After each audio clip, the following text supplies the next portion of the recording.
L'aspect du contrôle ne se limite pas à la sécurité sanitaire des aliments également, c'est-à-dire voir est-ce que le produit est apte à la consommation ou non. Mais il y a certains aliments, au-delà des questions de qualité, on doit vérifier si c'est conforme aux normes ou pas. Aussi bien les huiles enrichies en vitamine A, les farines de blé tendre enrichies en acide folique et en fer sont rendues obligatoires. Donc, dans ce cadre également, la division fait un travail excellent qui consiste à contrôler les minoteries qui font de la farine pour voir est-ce qu'ils se conforment régulièrement avec les obligations contenues dans la norme Ecostan, voir également les producteurs locaux d'huile et les importateurs. Si véritablement ils se sont bien conformés, ils peuvent commercialiser librement leurs produits. Par contre, si on se rend compte à la suite des analyses effectuées au niveau de notre laboratoire ou à travers les appareils dont le COSFAM a mis à notre disposition que le produit n'est pas conforme, vraisemblablement la saisie est prononcée et il y a des sanctions qui vont suivre. Mais fort heureusement, on se rend compte que de plus en plus les opérateurs économiques commencent à adopter des attitudes vraiment salutaires parce que sur un échantillonnage, par exemple, de 20, donc pratiquement les 19 nous reviennent conformes.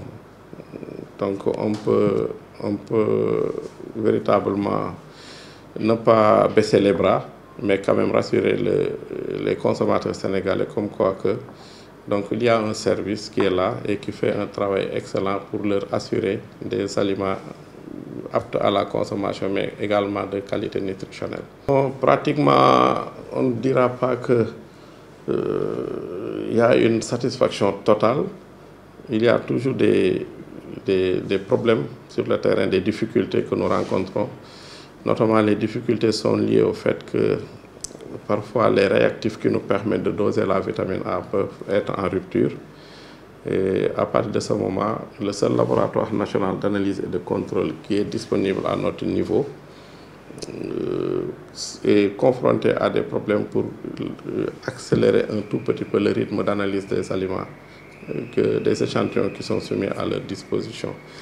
Donc dès lors, nous interpellons les autorités véritablement pour appuyer la division, parce que c'est une division, comme je l'ai dit tout à l'heure, qui a une compétence nationale.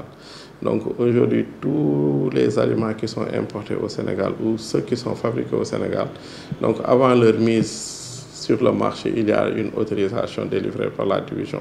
S'il s'agit des aliments, certainement le chef de division l'a abordé. S'il s'agit des aliments qui sont fabriqués localement, il y a une autorisation FRA à la suite d'une procédure qu'il faut respecter. S'il s'agit des aliments qui sont importés, il y a une déclaration d'importation qui est déposée auprès de la division et après vérification des documents et analyse des échantillons, si on se rend compte que le produit est conforme et apte à la consommation, donc il y a un récépissé de dépôt qui est signé et délivré et qui vaut autorisation de mise à la consommation. Donc je rappelle que ce document est un document de recevabilité de la déclaration en douane.